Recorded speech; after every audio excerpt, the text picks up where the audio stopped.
Hey, good morning everybody and welcome to the vlog. I hope the start of your day is incredible. Today is the day, that's right, my girl Ivy. We're gonna find out how big this girl actually is. We're gonna measure her, we're gonna weigh her, and of course she messed up her water. So I'm gonna be starting the day out with cleaning it. That's just what happens. I mean, especially when we're feeding heavily, this is gonna be the maintenance on this. There's no way around it. Our filtration is as good as it can get. So there's nothing we can do but just do the manual labor. So again, looks like she did a little pee, definitely some urates again. So I'll jump in the water, get this cleaned up, drain this water, pull her out. We'll get some measurements, we'll get some weight. And I'd like to know from you guys, how big do you think she is? How long is she? How much does she weigh? The last time we weighed her, I think she was 55 pounds. That was a few months ago, so I have no idea. Let me know in the comments how much you think she's gonna weigh, and we'll see what happens. So let's just go ahead and get her cleaned up, get her out, and start this amazing day together. I think what I'm gonna do before I jump in here is actually do something a little different. Actually pull her out, let her go on the ground. She can crawl around a little bit, get some exercise, but also that gives me a chance to having kind of a freed up cage and stuff like that. Not to mention if I'm weighing her and doing all that other stuff, I want her to be dry. She's wet right now, so being on the ground, she can dry off a little bit. So let's just go ahead and get her out first. There you go, baby. Oh, she's definitely gotten a lot bigger. There's no doubt about that. Whew. And again, that rat looks to be completely digested now, which is awesome. Come on, big girl. There you go, sweetheart. Oh, she is such a good girl. Okay, there we go. So I'll just let her on the ground, get in here. We'll just let her kind of crawl around a little bit. I'll get in here now, I can clean it up really good, drain the water out. Then we'll go ahead and measure her, see how long she is, and then ultimately jump on the scale and see how much she weighs. So she's an awesome animal. I love her to death, but she keeps me busy. I mean, I'm always seeming to be cleaning her cage, so let's just go ahead and jump right in.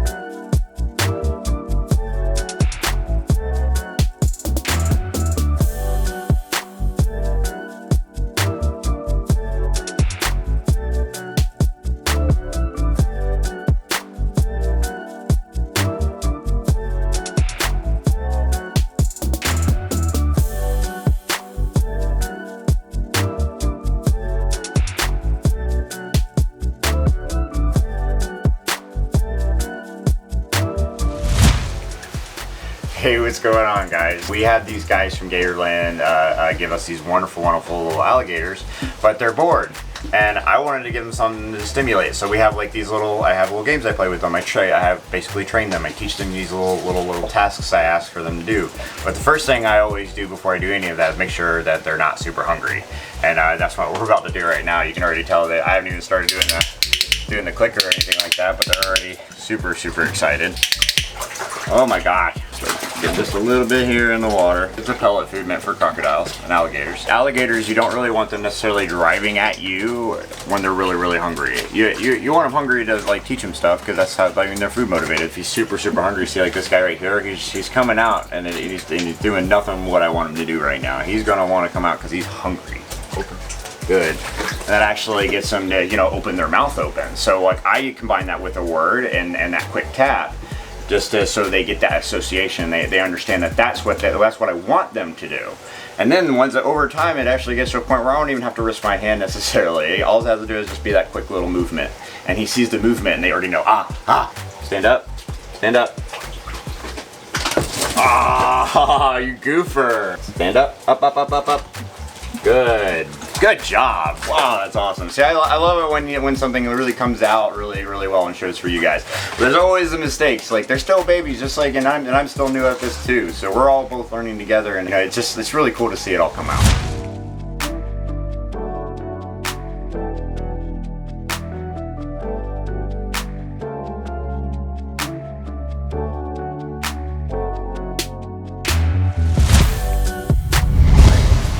So the best way to actually measure a snake is to do it with a string. In this case, I only have a ribbon, and that's the best I can do. And you remember when I actually got Ivy just about 8 or 9 months ago? She's in shed, that freaking slow tongue movement, the color, the pattern on this animal, I am over the moon. I mean, this is absolutely an incredible animal. I can't wait to get her home, get her kind of habituated to things, and eventually be able to let other people enjoy her as much as I do. She was like 7 foot long, so think about that. I've had her for 8 or 9 months, 7 foot. Let's go ahead and see what she is now. So again, the best way to do this is just to get towards the head. Now, Ivy is really good, but I just want to make sure she knows I'm okay.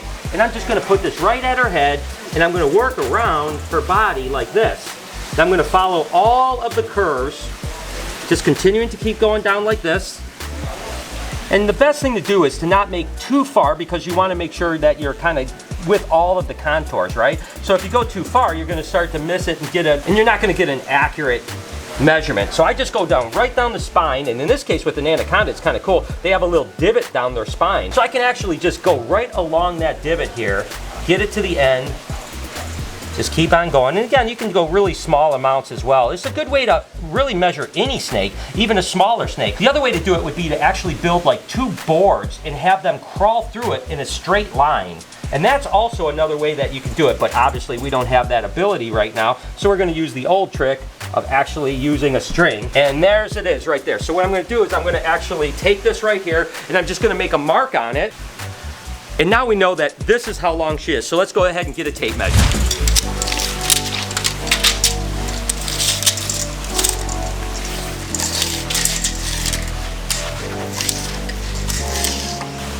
Now you just basically do the exact same thing on this. You just start at 1, and you stretch it out, and you just go until you get to the black mark. All right, so this is where she was last year when we got her, right here at 7 foot. So this is all growth here. Oh, where's she at? Actually, she's not that bad. She's at 9 foot, 7.5 inches. So she essentially grew 2.5 foot, but in 8 months. I mean, that's a lot of growth for a big snake in 8 months. So she's on path to probably grow 3.5 foot this year. That's pretty impressive. So I can't even imagine how much she weighed. Again, when we got her, we didn't weigh her, but about a month after we got her, we weighed her, she was 55 pounds. So again, I have no idea how much weight she put on, but let's go ahead and see.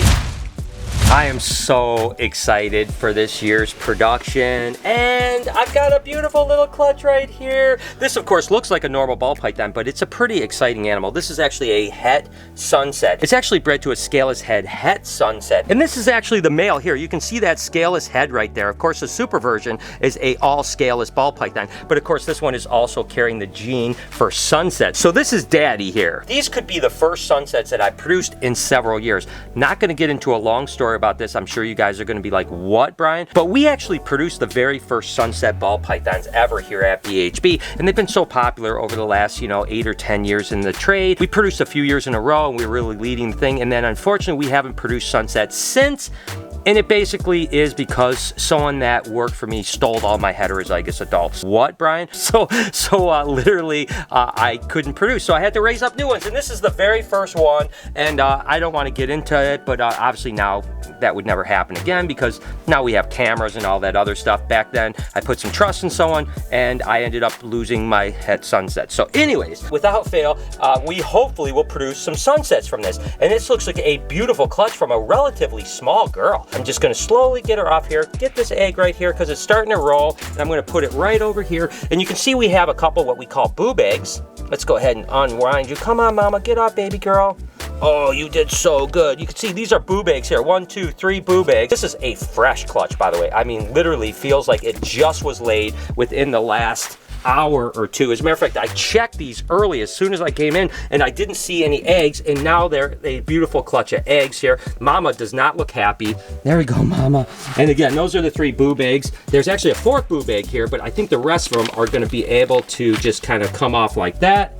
Put these right down here. We have 2, 4, 6, 8 eggs. Now, heterozygous to heterozygous typically have 1 in 4 shots. So if our odds are good, we're gonna maybe have 2 sunsets. And then of course we have the scaleless head, which is something I didn't even really care about putting into this, but the fact is that they could be scaleless head sunsets, of course scaleless, or we might just go ahead and miss. The odds may not be in our favor. We'll have to see, but hopefully some karma is coming back to me, and hopefully I can produce sunsets again. So that's pretty darn exciting.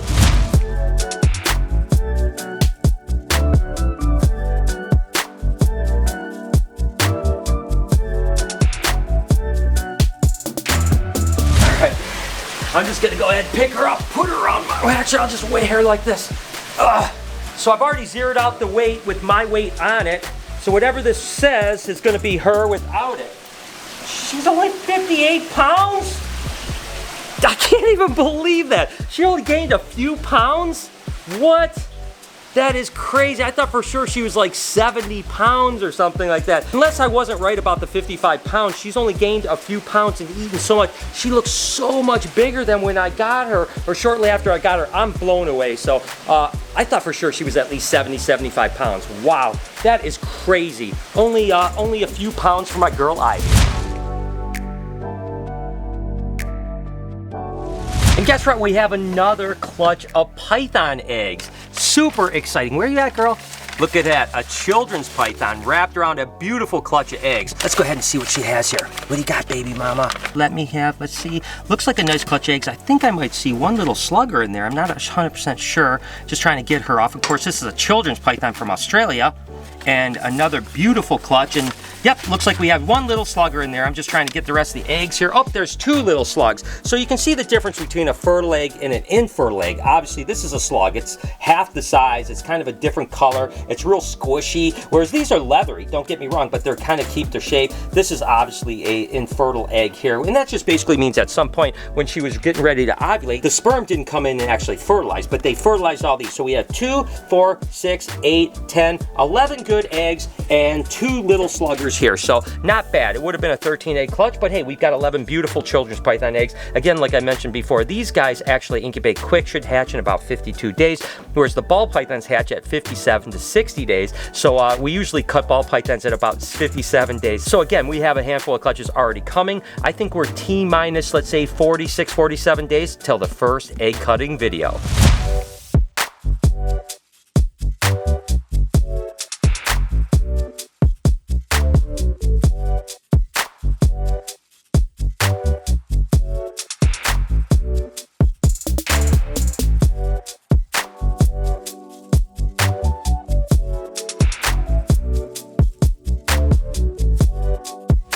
I'm gonna go ahead and get my girl Ivy back in her cage. She had some adventure time for sure. I can't believe that she's only 58 pounds. I am blown away because, again, when we got her, shortly after we weighed her, she seemed like she was about half the size. She looks so much fatter, so I don't know. When we weighed her like 5 times just now, so it's accurate, 58 pounds. So go figure. Again, I cannot imagine if she's only 58 pounds and that big, what she's gonna be like when she's 250 or 300 pounds. So there you have it. I mean, she grew about 2.5 foot. She only put on about 3 pounds after eating all of those pigs and rabbits and everything else. Gotta tell you what, guys, anacondas, they keep me guessing every time. I can't figure these animals out. I am just totally blown away. Pretty exciting. We actually have our first prelays of the season, huh? We're there, yeah. All right, so this is actually a hypo albino corn snake, and you can see Lori just has the shed hanging out and put prelay on that. What else do we have? You think that coral snow too? Yeah. Let's take a look. It's sometimes a little tricky at this time because some females will be prelaying and other females have one more. Oh yeah. No, yeah, that's a prelay. That's a prelay. So with colubrids, when they prelay, unlike pythons, it's about 30 days. These guys, sausage. Yeah, oh my gosh, she looks amazing. They lay in about 7 to 10 days. Corn snakes, I find, are typically more like 10 days. King snakes oftentimes will go in about 7 days, so it's a little bit closer. Any other prelays? Okay. Ooh, that one's a little bit tough. Yeah. You know, so you're gonna feed today, right? Yes. So basically what happens is when you see an animal like this that probably has shed in an ovulation shed, not a prelay shed, you offer it food. If it eats, you know that it's not gonna lay. If it doesn't eat, then there's a good chance it's a prelay. But that one I think actually isn't. But we're gonna have a lot of prelays here in the next week or so. That means we're literally a week away from colubrid eggs, and you guys already know we're in the python egg season, so that's pretty exciting. Here's where it gets a little bit more tricky. This is actually a goini here that just shed out, as you can see, and it's hard to say. I don't know, Lori. I think this one could go either way, to be honest with you. So I guess, again, the trick is try to feed them, and if they eat, you know that they are. This one looks big. See how it's like spread? The scales are spread. I would say this one is a prelay shed here, so it's exciting. I tell you what, that's I cannot wait. Colubrid season is upon us. Since I know you guys are excited about egg cutting season, you can actually see an entire playlist of egg cutting right over here. And if you want, you please show some support to my podcast channel. checking in right up here. Subscribe to it, watch it. We really do appreciate you. You can, of course, subscribe to this channel right over here, and of course, turn your post notifications on. Have an absolutely amazing day. Please, from me, I'm sending you positive vibes. Be kind to someone, and I promise I'll see you guys tomorrow.